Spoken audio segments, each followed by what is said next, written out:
Hello, everyone, and welcome. Welcome to this evening session of BCS London branches, by which I mean London North, London Central, and London South branches. Well, you probably know all this by now anyway, because I hope you're a regular of ours and you enjoy our sessions, whether they're webinars or in-person sessions at our BCS London headquarters. Likewise, I hope you know me already and that I know you. My name is Darren Basu, and I'm the chairman of those three branches that I mentioned, London, North, South, and Central, of the BCS. And the BCS, of course, is the Chartered Institute for IT in the UK. Indeed, a prestigious body. But let's not get too heavy about that, because this is a light-hearted session, evening session, and we really welcome you being here. Thank you very much for coming. Now, we've got something which is going to be of great interest to you, I'm sure, privacy. Privacy? What does that mean? What does it mean to you? Privacy in the old days used to mean keep quiet about it. Keep it under your hat. Don't tell everybody about this. That's what privacy used to be. Privacy about yourself. And now it's much more than that. It's about our data as well. In fact, it's very much our data. And with online online world and all that sort of thing, anybody can see your data wherever you are, wherever they are. So privacy has become much more important. And tonight, I'm very pleased to tell you that we've got an expert in privacy who's going to share insights with you. In fact, he and I share something else as well. We both have way back in our background somewhere, Queen Mary University of London, or as I used to know it, Queen Mary College of the University of London. Perhaps you do too. But please do put something about yourself as well. Write it in the chat, right where you're listening from, for example, where are you at the moment? And also any other things about yourself you wish to tell us. Now, those things won't necessarily be shared with everyone else in the audience, but some things that I would like you to put are any questions you have for Anisur, because we will share them with him and he will answer them back to you in due course. I also have somebody else who is not revealing himself, as it were, which is my colleague and friend, David Grundy. David is the secretary of London Central Branch and is very much our technical coordinator for this webinar. And David will be working his magic behind the scenes and making sure we capture all those questions, ask them to Anisur, and hopefully that you will get them answered. If you don't hear an answer to your question, then by all means put it in again into the chat. But we won't be revealing you, as it were, because of the potential disruption that can cause. So do just restrict yourself to the online chat, please, by typing into it. Okay, well, that's enough for me. I don't need to tell you about fire alarms and things like this. If you hear fire alarms, they're yours. They're not ours for this webinar. But I do hope to see you at a future date in person at BCS, I'm sorry, at BCS London HQ in central London near Moorgate. Okay, well, that's enough for now. Let me ask you to raise your hands and welcome Anisur Rahman. Anisur, over to you. Good afternoon, everyone. I'm very pleased and here and very privileged as well to work with my esteemed friend and colleague, Dalim Basu. And I'm very pleased to meet you all here this afternoon about this fascinating subject, which is about privacy and the artificial intelligence. So I would like to say everyone for being here, being present here, and give us some time to reflect, to understand what this all about. And I will try my best. I will do my best to interact with you, to give you an insight how we see privacy in the age of artificial intelligence. So, little bit of background of myself. I'm an AI leader, a lecturer, and a data protection consultant. And also I am an AI ethics and governance lead in the Mastermind, which is the consortium of global privacy and AI leaders. And my special interests are GDPR, AI risk, AI ethics, AI safety, and governance. And my passion is to empower businesses by embracing new technologies to accelerate strategic advantages. And I would like to welcome you all that we are in an era, everybody is touched by privacy, and also we are thriving to start our journey into the age of artificial intelligence, especially the generative AI. So I would like to go to the further slide. There are a lot of interesting things here to talk about. So please stay with us. So in terms of AI and data privacy, some colleagues of mine, they always ask me why AI needs privacy to function. What is the implication of privacy in the AI? So in a nutshell, in a very short sentence, if you can take home message that we need privacy to balance this innovation, this beautiful innovation. Everybody loves to use this artificial intelligence, everybody use various types of platforms, GPTs and other platforms every day in their work, in their leisure, or something else. So it's basically to balance the innovation, to keep the trust, and make sure we are compliant with the AI. So AI's resilience on personal data makes privacy not just a legal or ethical concern, but a foundational requirement for its practical and trustworthy operation.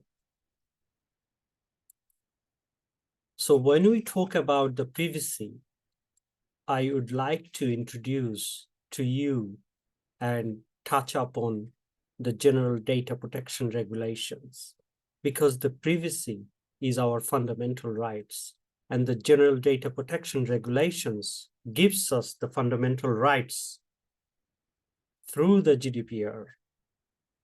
This GDPR also sets out rules for the protection of people's personal data, i.e. our data, how to interact with this data.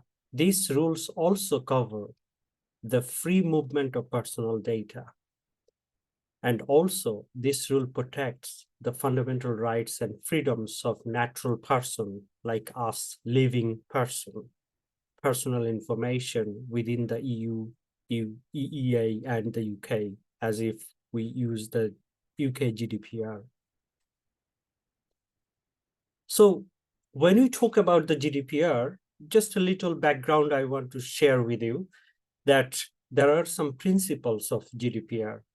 And we all know that when we collect any data, when we touch any data, when we analyze any data, there should be a lawfulness, fairness, and transparency requirements. We cannot just scrape everything from the web and use it in our training model in our artificial intelligence model, we cannot do that because this harms our privacy. This harms the GDPR principles. And also, we have to be very careful about the data. It has to be purpose limited. It has got specific purpose to fulfill, data minimization. This is also very important. And also, in a societal context, data minimization also safeguard our environmental impact. So data minimization is both way good for our GDPR perspective and also for societal perspective. And accuracy. It is so important in our life that our information should be accurate as possible. Storage limitation.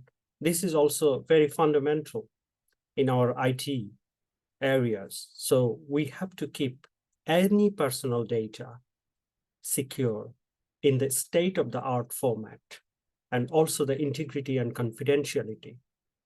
This is also, we are very spot on in any organization where we touch any IT components.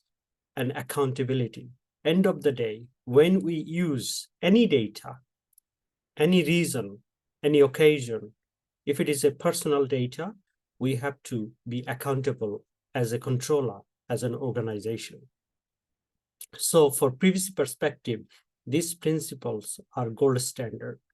So now, this fascinating AI, which we call artificial intelligence, what does it mean to us in our society?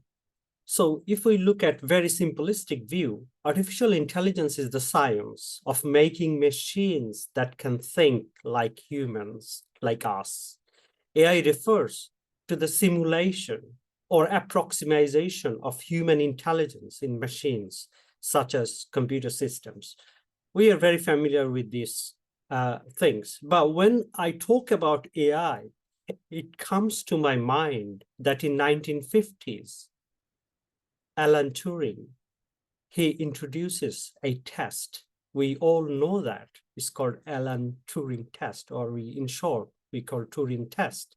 So Turing actually gave us the benchmark when we call AI, when we feel like this is an AI. So basically, the conversation you and me having, and if third party watch our conversation, and if the third person could not reliably distinguish which one is machine and which one is person, they are interacting. And if that distinguishable characteristics doesn't differentiate both the machine and the person, then we call it, or Turing test allows us to call it, artificial intelligence. So I feel it's very fascinating. And he is the first person at that time was asking us, can machine think? So there are a lot of questions we actually keep in our mind, that how machine thinks and how it can, give us the privacy aspect as a challenge. So now we're going to be exploring those AI and the privacy in the further slides.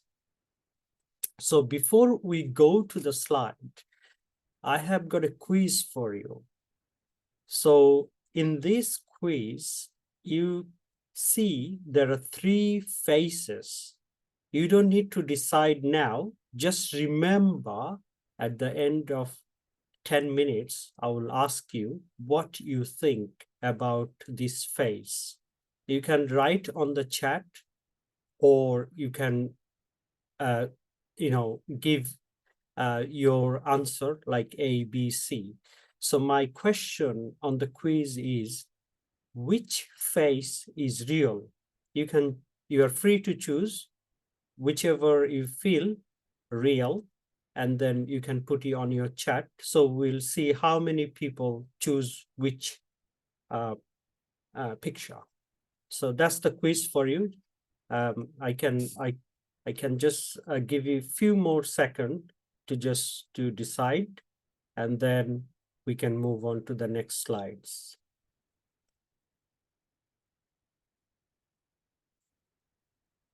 Okay, I think you have decided at the moment. So we'll go to the next slide then. Right, so artificial intelligence, when you talk about this, I'm going to be very interested to talk about the artificial neural networks today, because other machine learning components, we are very much known, and we are very much, work last 10, 20 years on that. So we know very well on this matter.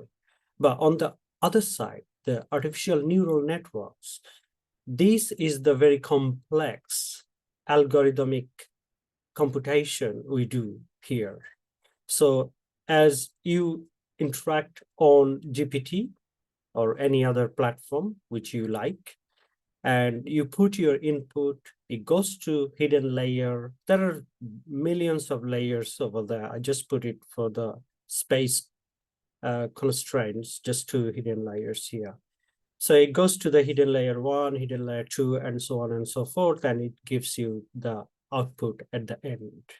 And when it comes to the neural networks, I often think about, why is data privacy crucial for AI development? How actually we see the development of AI in the age of artificial intelligence. So let's dive into this in greater details.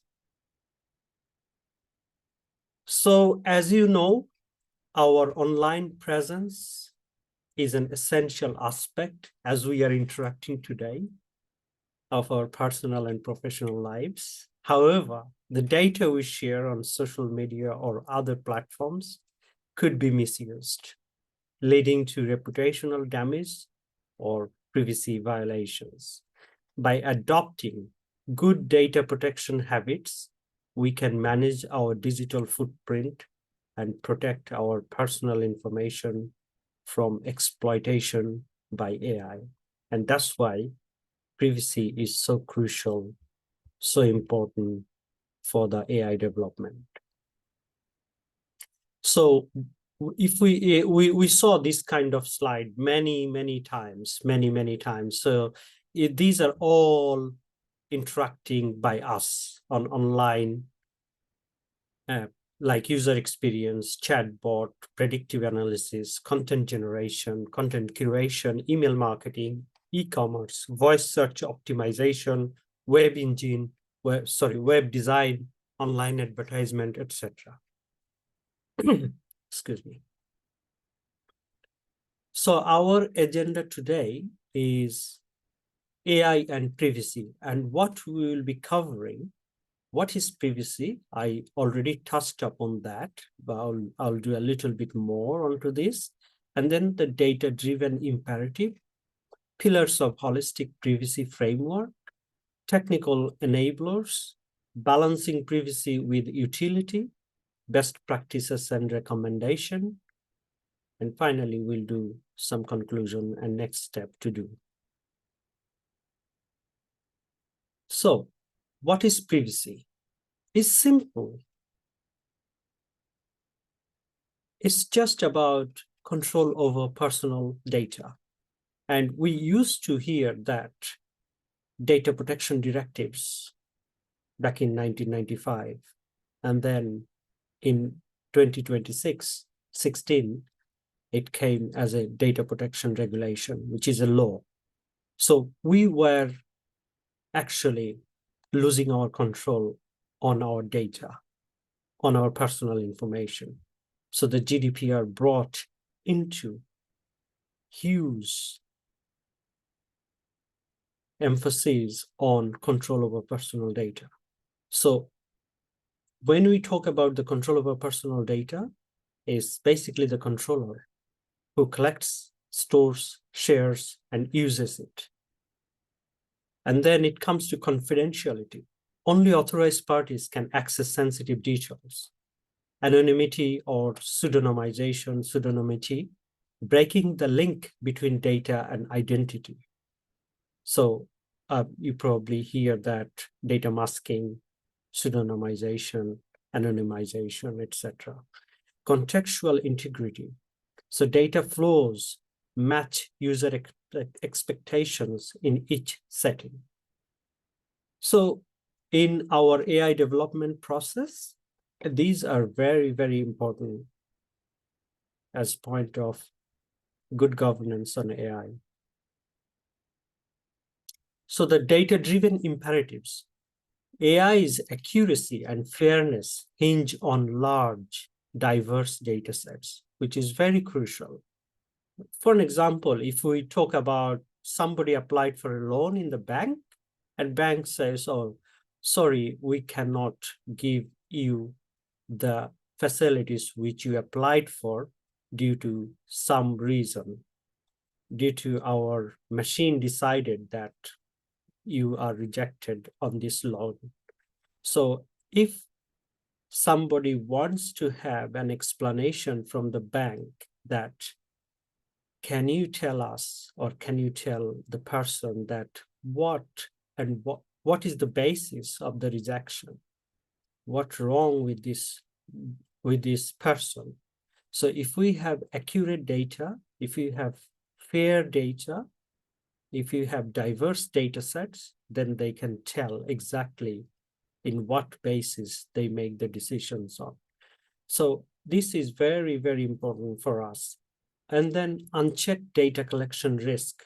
So if we scrape data from the web, if we crawl all the data from the web, including Wikipedia and anything else, there would be some bias.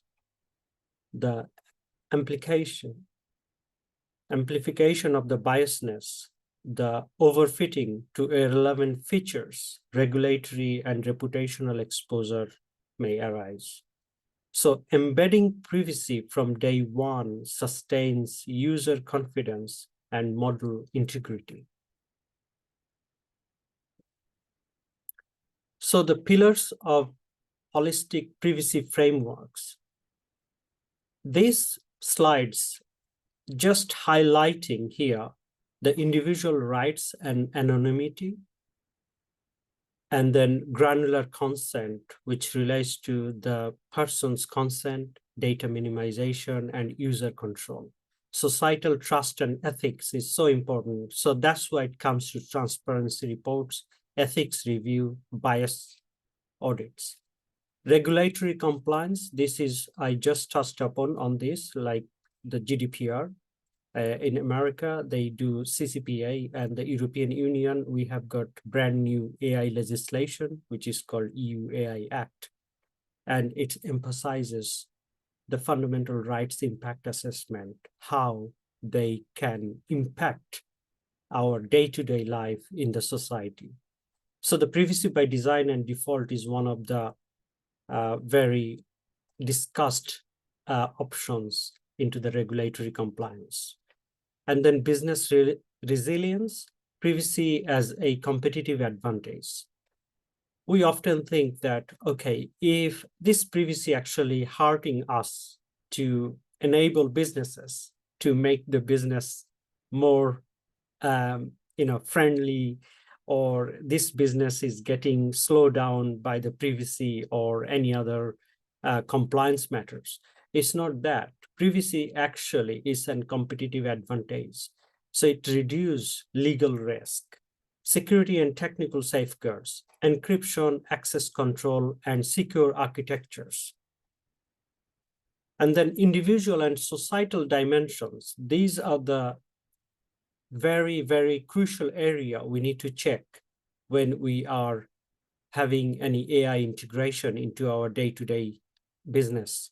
So personal dignity is respecting sensitive attributes and behavioral data. Public trust, demonstrating integrity through transparent practices. Ethical stewardship, preventing misuse and algorithmic harm to communities. Regulatory and business imperatives.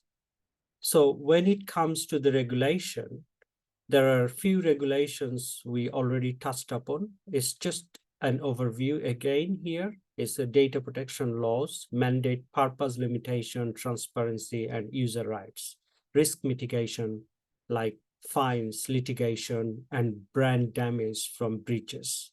AI use can cause this harm to the companies.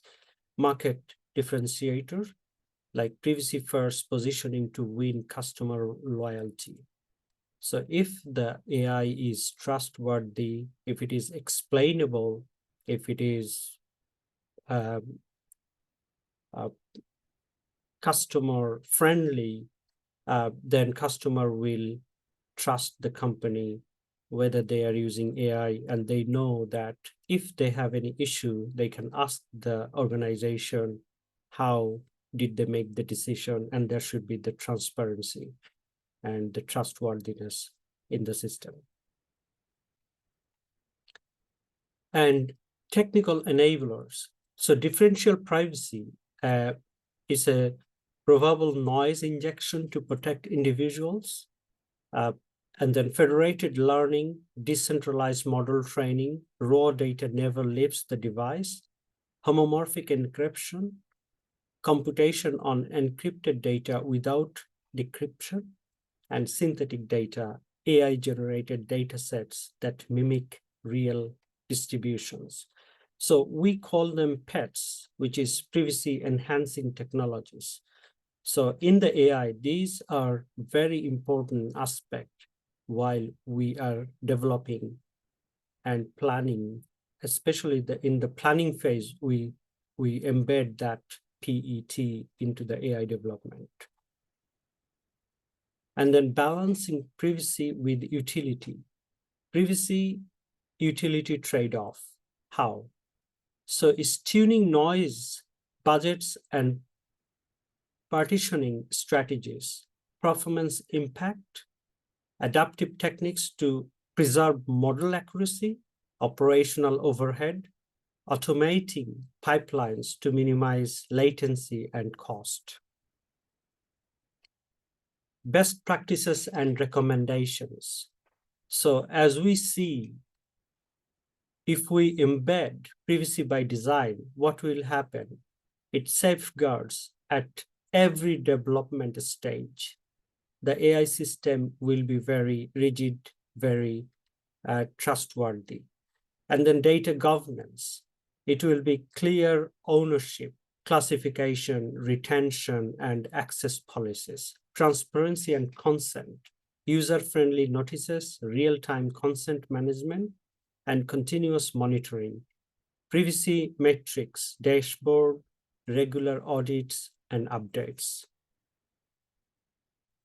So I will stop here to have, if there is any burning questions, I will address that and then we can continue further. Thank you.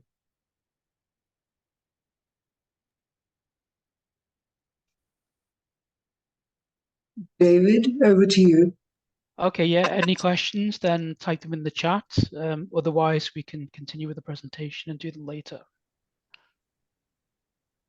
And so can I ask one, please?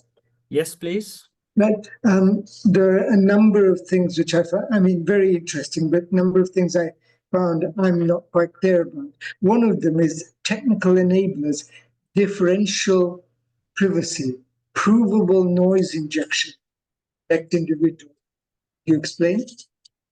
Yeah, definitely. So when I showed you this picture here, the artificial neural networks, so how it works really, we have got the data set and we call it model. So in the model, when we are collecting data, if we embed the privacy enhancing technologies, such as the first one you mentioned, differential privacy, how we can ensure that data are not harming any personal information or harming any rights of an individual. So in that case, sometime, for example, healthcare data, health sector data, they're very sensitive in nature. Sometime we we see like religious data, like political affiliation, special categories of data, for example. So if we put some noise into the data sets, it cannot identify the individual within the data sets. So it's for our computation purpose. If I go back again here, when we are analyzing within the model, the input we are looking for, it's not actually touching the very sensitive personal information. It will just put some noise and get the output through the computation, but it will give you near true information. Is that help, Dalim? To an extent. So, in fact, you mean by noise, you mean masking information, which obscures the true data. Is that right? Yeah, masking is another model. So noise is, again, I go back to there. So here, how it works, the neural networks works in a generative AI works like if you have the weights and bias. So the bias we are putting deliberately into the networks to make the privacy aspect of the sensitive information that you cannot see the personal information you are analyzing it. So basically, it's not exactly the masking, but you are actually giving some kind of extra information to the system that we are not able to find the exact person's very sensitive information, if that's help. Yes, thank you. Thank you. David, I noticed we've got some other questions. Do you want to put those to answer? Yeah, sure. So there's a question from Ian. How can the public be assured that the organization is privacy first? Must they just take our word for it? Great. So yeah, if I look at this slide here, personal dignity, respecting sensitive attributes and behavioral data, and how we can demonstrate the public trust. So demonstrating public trust, we have to be accountable, first thing, from the privacy perspective. You see the seventh principle is called accountable. And when we are collecting data or when we are developing the AI model, we have to demonstrate that we did not harm privacy aspect. We did use various types of privacy enhancing technologies which are not directly interacting with the very sensitive information. So that's one of the ways we can actually make it compatible, and we can tell the public that this is explainable, how we make the decision. This is trustworthy because the data we collected is from the legitimate purpose and also from the IP, intellectual property, or the, sometimes people call copyrights. And when we are collecting data, scraping data from the web, it has to be compatible within the law, what we can use and what we cannot use. So we have to respect others' copyright information. And throughout the AI development process, we demonstrate them. This system is explainable. This system is trustworthy. This system is ethical. And we do lots of governance framework in place that from the data scientist, from the data engineers, from the EU, UI, which is the designer, and and other legal teams, the privacy teams, the AI leaders, they all work together to make it compatible within the society and get the public trust to the utmost that this AI is trustworthy, explainable, and it is it is good for the society and societal well-being. Thank Okay, great. Well, we've got a few more questions in the chat. The next one's from Anthony. What is the current level of technological maturity in the adoption of artificial intelligence within health systems, particularly in relation to privacy protections and the management of personal data? Excellent. So I really appreciate this question. In the health sector, this is a very crucial, especially we all interact with the health system within the UK. And our beautiful National Health Services, they provide us so crucial services to us. So when we talk about the health data, these are classed as very, very sensitive in nature, which we call the special categories of data. So Jalim just touched upon on those things a little bit earlier, which is the differential privacy, which we deliberately put some noise into the data sets and make the data not detectable directly, whose data we interacting with for the research, innovation, or analysis, and so on. And the federated learning, which is a decentralized model training systems on raw data. And the raw data never leaves the premises, is kind of on-premise level of model learning way we train the model.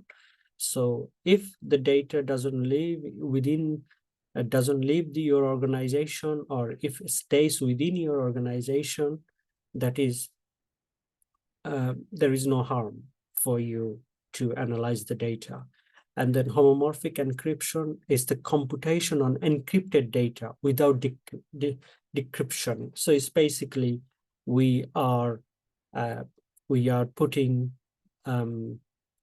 encryption in our end, and only we can unlock the data. No one else can do that. So, and then synthetic data, this is a very fruitful for the healthcare organizations. It's not directly interacting with the patient data, but we mimic the data. We know what is the output like. So we do the interesting thing is in AI, we know what output we are looking for. So in terms of output, we put the input. So we define the output first, we define the problem first, and then we put the input. So when we go to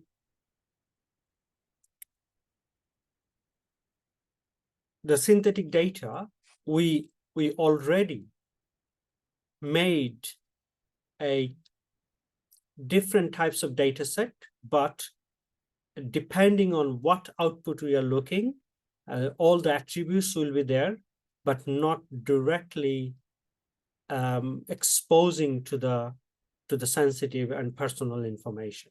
Hope this will help. Okay, great. We've got a few questions now. The next question is from Paolo.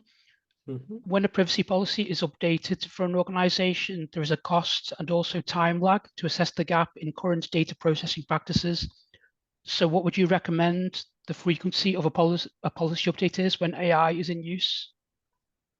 Excellent question. This is very crucial, and most of the organization, they struggle with this sort of policy update. So the first thing I would like to address here, before we adopt AI into our organization, we need to have a AI literacy within the organization first. So basically, what problem we are solving and how we are solving, and if there is any privacy elements, which is predominantly we can do data protection impact assessment. Literally, any new technology comes to an organization, we have to do data protection impact assessment. So when we do that data protection impact assessment, we will find out that how much privacy aspect, what is the relationship with the private information, sensitive information within the scope of the data which we are collecting, interacting, and using in the AI system. So first, we need to have a thorough understanding within the stakeholders that what problem we are solving with the AI, and then we will have to make a good discussion that how we're going to be enabling AI into the system and how we will put the safeguard public trust by using the artificial intelligence into the system. So there is a framework, there is a lot of information to talk about here. So in a nutshell, first identify the scope of the AI and what personal information you are feeding into the model, and then do the DPIA. And then if you want to do further analysis, you can do fundamental rights impact assessment. And then when you know the risk, when you identify the risk, then you have to make a strategy how to mitigate the risk. And then you can ask your stakeholders how much risk they can expose, and they can embed into their system, into their organization. Hope this will help. Okay, great. The next question is from Joshua. To what extent are privacy enhancing technologies being adopted in rolling out AI platforms? Yeah, this is a beautiful question. So we are really behind with these privacy enhancing technologies because there is no enforcement as such. So you saw that last year, August 2024, EU AI Act comes into force, and they gave us 2 years to implement. So these privacy enhancing technologies are mainly applicable to the developer, to the distributors, and also to the deployers. So if you are one of them, you have to have AI governance team, and also you have to have the artificial intelligence development team to integrate how you can use to leverage the privacy enhancing technologies. It's good because in terms of compliance purpose, in terms of fines, it's huge. It starts from 35 million euros in the EU, and I think it will be the same in any other jurisdiction if you are providing to the European Union. So it's quite hefty fines. So I recommend if you are a developer or deployer or distributor, you have to have a thorough knowledge about the privacy enhancing technologies, how AI actually collecting data, analyzing data, and other aspects of privacy related matters. Thank you. Okay, great. The next question is from Paul. You mentioned privacy metrics. What tools are available to measure these? Yeah, so the privacy metrics we measure, there is no benchmark as such, but there are, when you are using AI, there are rules on the EU AI Act, which is quite common in terms of industrial scale. So if it depends on what sort of AI you are using, like If you are in a high risk, is a one kind of threshold. If you are in a medium risk, low risk, so it depends on what kind of AI risk you are exposing or developing, and it will depends on that level of interaction. Thank you. The next question is from Odette. Do you know of any additional legislation apart from the AI Act coming in to enforce privacy within AI? In terms of EU AI Act, which is very comprehensive, and especially the regulators within the AI industries and other jurisdictions, they found these rules are so depth, and it touches the one of the notable components in the EU AI Act is fundamental rights impact assessments. And you probably all know that there are 20 fundamental rights. So it covers holistically every rights, what we think of from the privacy perspective. And we all know that after the Second World War, we inherited the privacy as a fundamental rights in the United Nations Assembly back in 1948 on 10th of December. So it is quite crucial. And from that time, we knew that the privacy is so important. It gives us so much rights on a private level, on your to safeguard your personal information and also other rights. So on top of that, they build another layer of protections when we are using AI. It's called fundamental rights impact assessment. So it's quite huge and vast in terms of rights and privacy aspects. So I guess this is one of the notable EU AI Act that every country is interacting with. There are around many jurisdictions. They are having EU AI, the AI Act, but they are not enforced as such in EU AI Act. So I can update you on this, like Singapore and ASEAN countries. They are very forefront of EU, forefront of the AI Act legislation, and also Middle East. They are very advanced in AI Act legislation. Thank you. Great. And the next question is from Jeff.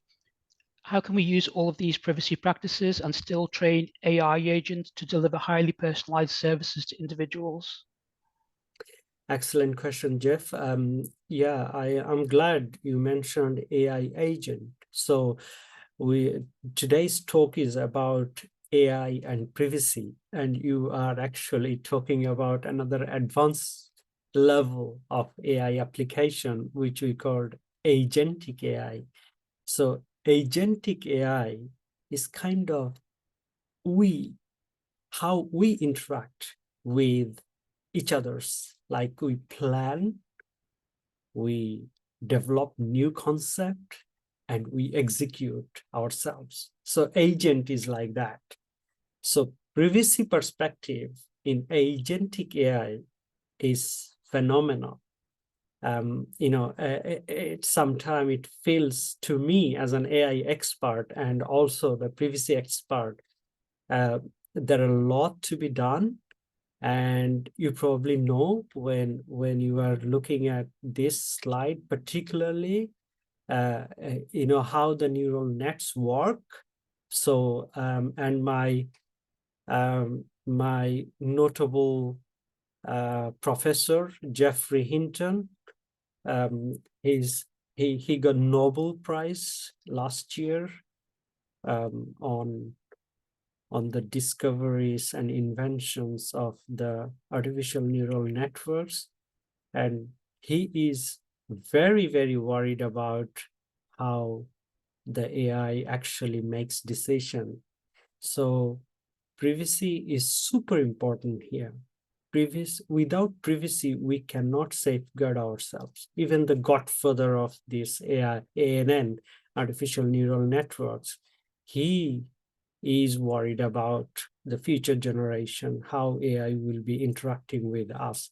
There will be more, they will have more reasoning power than us. They are digitally connected. They don't sleep, we sleep. They don't eat, we eat. So it is quite fascinating. It exploded my mind sometime how we can safeguard ourselves from that sort of phenomenon. So it is quite important. So if we look at the privacy aspect, and if we can take the privacy super high, super efficient level, then we probably have some kind of knowledge and expertise to contain these agentic capabilities. But again, we have developed some neural networks in the MIT, and I call it white box artificial neural networks. So that is on the development at the moment. They're on enterprise level. So if you guys are interested, probably you can connect me on LinkedIn. You can follow me. You will have some insight onto those areas. Thank you. David and Anisur, we have 3 more questions at the moment, but I know you've got quite a few more slides. How would you like to do it? These 3 questions, or carry on with your slides and then answer the questions later? Yeah, I can go a bit more, and then we can give another pause, and then we can have some questions. Is that? Sounds good. Hold on to your questions and keep typing them into the chat. Great. So as one of your member rightly informed about the agentic AI, so I would like to put some lights on these areas, because this is very fascinating. We IT professionals, we struggle with AI. Now we are actually in the age of agentic AI. So let's dive into this a little bit more, and then the implication of privacy is so important. So so when we talk about the advanced AI systems, I would like to compel the OECD guidelines, OECD definition of AI. So this OECD, according to the OECD, we all know what is OECD. I don't need to tell you that. So an AI system is a machine-based system that, for explicit and implicit objectives, infers from the input it receives how to generate output, such as predictions, content, recommendations, or decisions that can influence physical or virtual environments. So very important, these blue lines are how to generate outputs such as predictions, content, recommendations, or decisions that can influence our physical world as well as our virtual environments.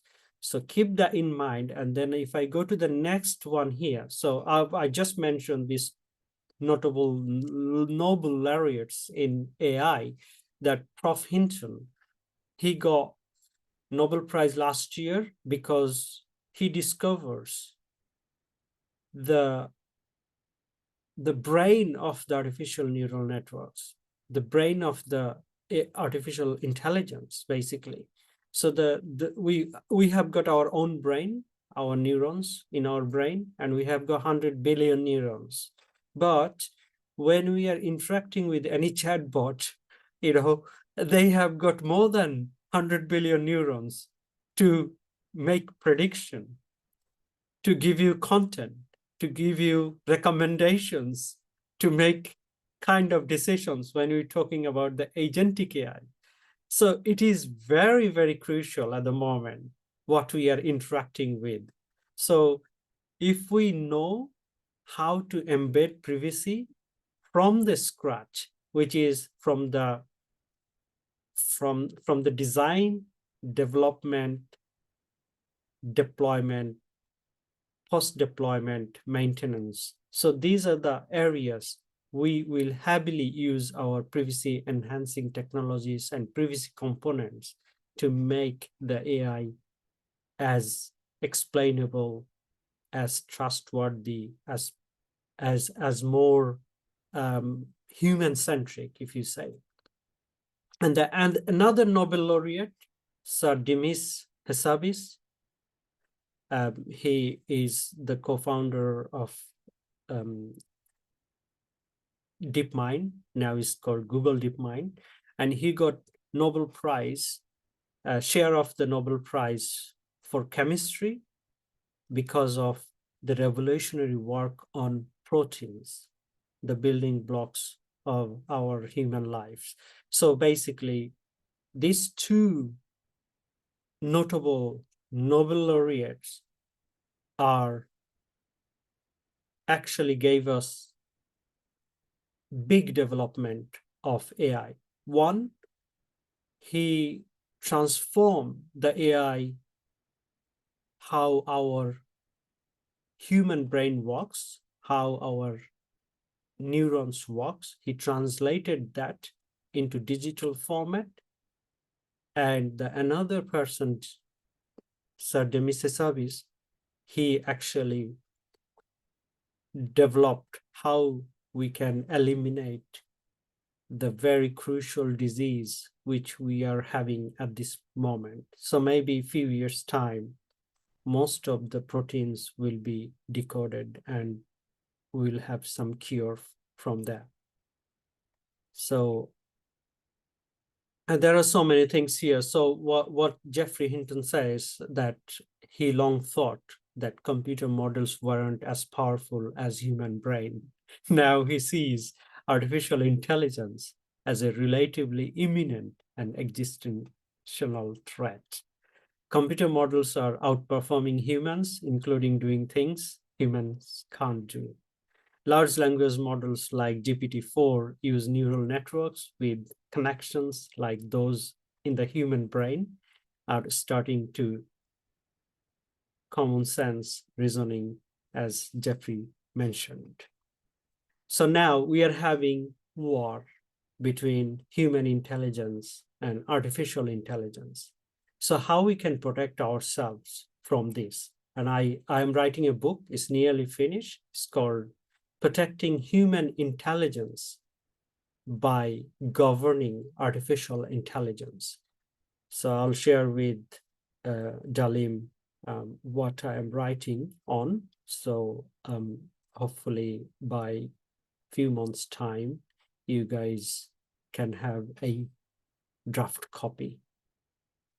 So when we talk about the extent of artificial intelligence, when the godfather of artificial neural networks, he is worried about the existential threat. At that time, we, as in European community, we acted quickly, fast, that we need to govern this artificial intelligence.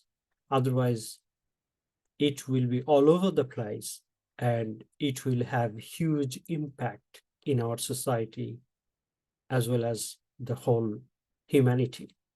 So the EU AI Act is the first ever legal framework on AI, which addresses the risk of AI and positions Europe to play a leading role globally. We are also part of this because, you know, we are very much connected with the European Union, and, you know, fundamentally, if you look at the Treaty of London, all are based on that treaty. So, you know, United Kingdom is heavily involved with the fundamental rights and other aspect of privacy, as well as this AI Act. So what happened? EU AI Act is been passed into the European Parliament on 8th of December 2023, and the EU AI Act, it has got some political affiliation, and the MEPs needs to be addressed and recognized, and it became the first comprehensive AI rule book to govern the AI. And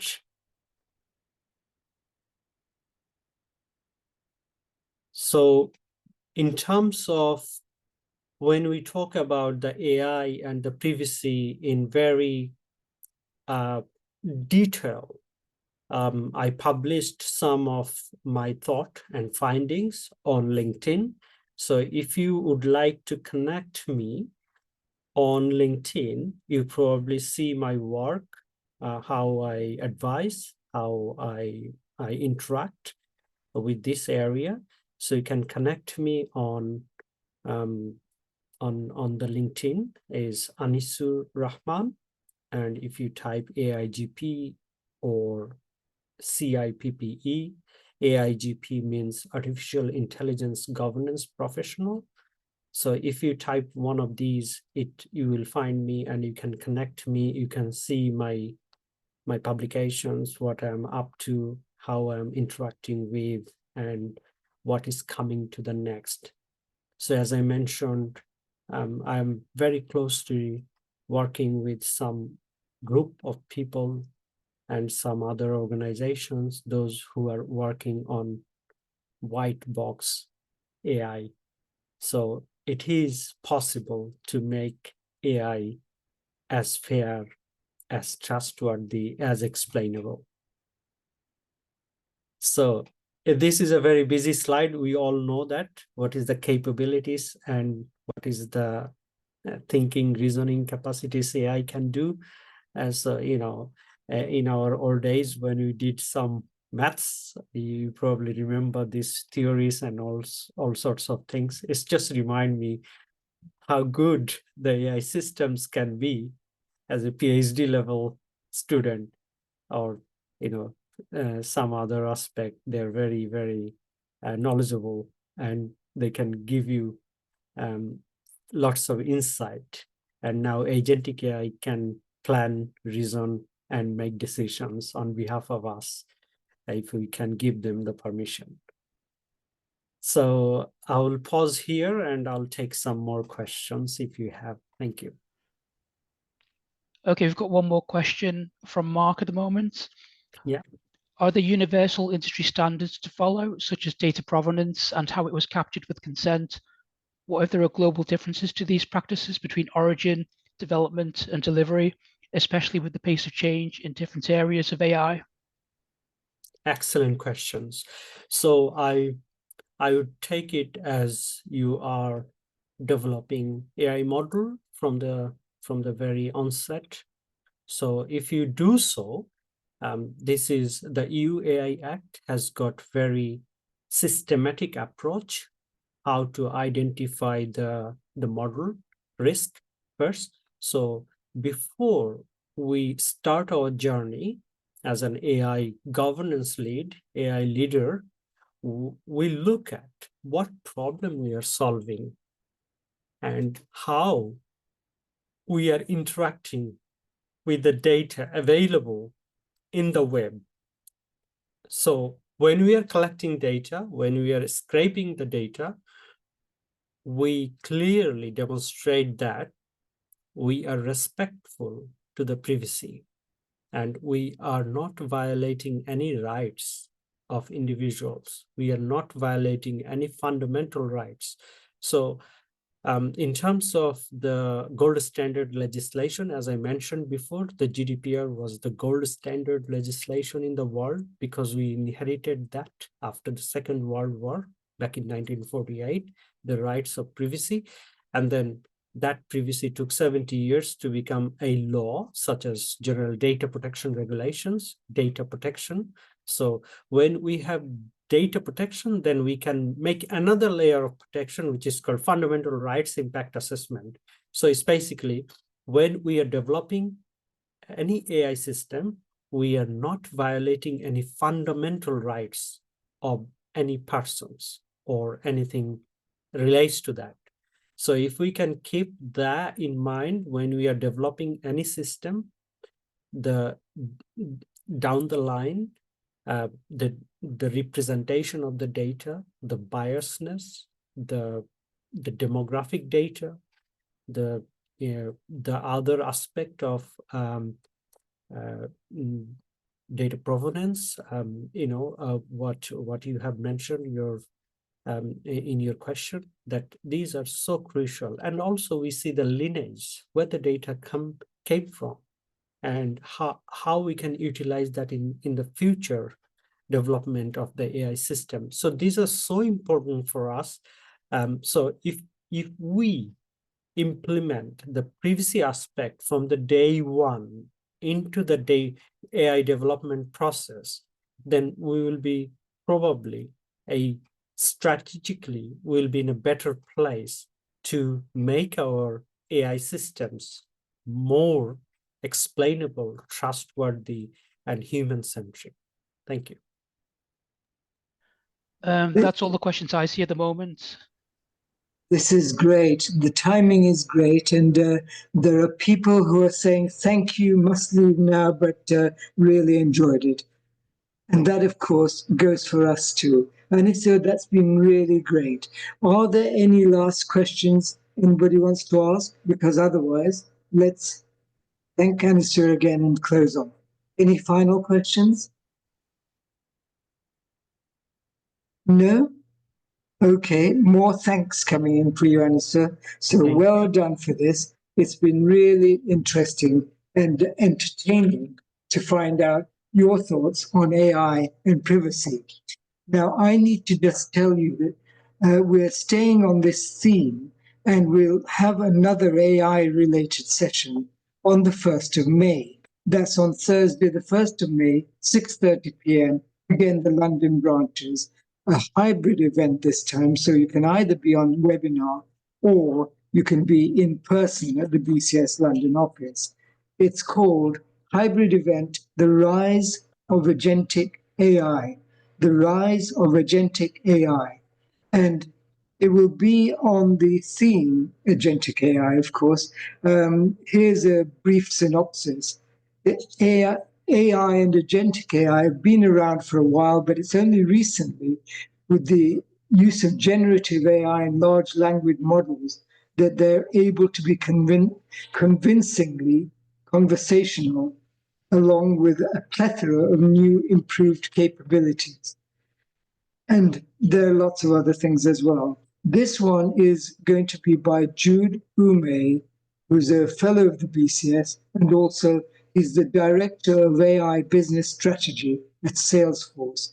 So another session well worth your time and well worth attending. But for this session, I hope you'll join me in saying thank you very much, Anisur Rahman. Thank you so much. Thank you. Thank you, Dalim. So I got one quiz here, probably. Yes, the quiz. Do you want to know the answers, or will you tell us? Yeah. So is there any answer came from the audience, or? Yeah, mostly B. Mostly B. The second choice was C. Second choice is C. Okay. I'm very fascinated to know that these are all computer generated. So, so, our privacy discussion is worth here, because we IT professional, we couldn't really see it's like a baby AI used here. I kind of came across this kind of technology 2 years ago. not even recent agentic capabilities. So here you go. Thank you. Fantastic. Well, I hope that next time you who come to attend this will not also be virtual reality, just fakes, but real people. I hope you've enjoyed this. Thank you very much for attending. See you next time. Thank you very much.